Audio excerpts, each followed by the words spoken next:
সুধী দর্শক শ্রোতা মণ্ডলী, আপনারা দেখছেন বরাক সংবাদ।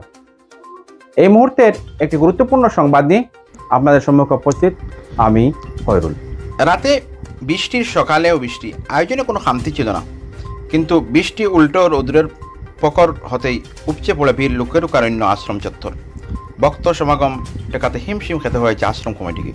দুপুর 12টা থেকে লাগাতার 5টা পর্যন্ত মহাপ্রসাদ পেতে ভিড় লক্ষ্য করার মতো ছিল।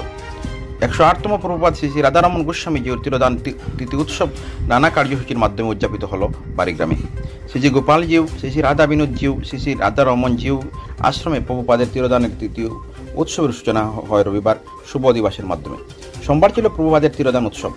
এদিন ভোরবেলা থেকেই অষ্টপ্রহর নাম কীর্তন শুরু হয়। এরপর শুরু পূজা, অঞ্জলি প্রদান, দুপুর থেকে মহাপ্রসাদ বিতরণ।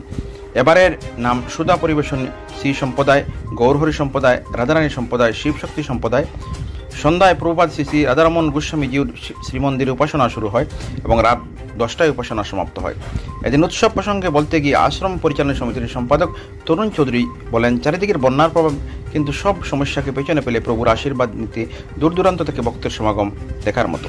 আমরা এত ভক্ত সমাগম হবে মোটামুটি আজ করতে পারিনি। আগের দিন রাতে বা উৎসবের দিন সকালে বৃষ্টি চলো, কিন্তু বেলা বাড়ার সঙ্গে সঙ্গে মেঘমুক্ত আকাশ হওয়ায় সঙ্গে সঙ্গে ভক্তের দল নামে। মহাপ্রসাদের দায়িত্বে থাকা সহ সম্পাদক বিশ্বজিৎ রায় বলেন, বিগত কয়েক বছর থেকে এবার ভক্তের সমাগম অধিক ছিল। আমরা ভিড় সামাল দিতে দুপুর 12টা থেকে মহাপ্রসাদ বিতরণ শুরু করি। দুপুর 2টা পর্যন্ত ভক্তরা মহাপ্রসাদ গ্রহণ করেন এবং 2টার পর হঠাৎ করে ভক্তদের জোয়ার এসে তবে সন্ধ্যা পর্যন্ত মহাপ্রসাদ বিতরণ করা হয়। সমিতির সভাপতি সুশীল পাদে বলেন, প্রভুর এই তিরোদান উৎসব উপলক্ষে আশ্রমকে কেন্দ্র করে বিশাল মেলা বসে। এবার বরাক উপত্যকা সহ ত্রিপুরা রাজ্যের সহ অন্যান্য রাজ্য থেকে ভক্তদের আগমন ঘটে। কমিটির প্রচার সম্পাদক কার্তিক পাল বলেন, মঙ্গলবার সকালে নগর পরিক্রমা ও পূর্ণা ও মহাপ্রসাদ বিতরণ। দেখুন এই প্রতিবেদন।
বাড়ি কোন জায়গায়?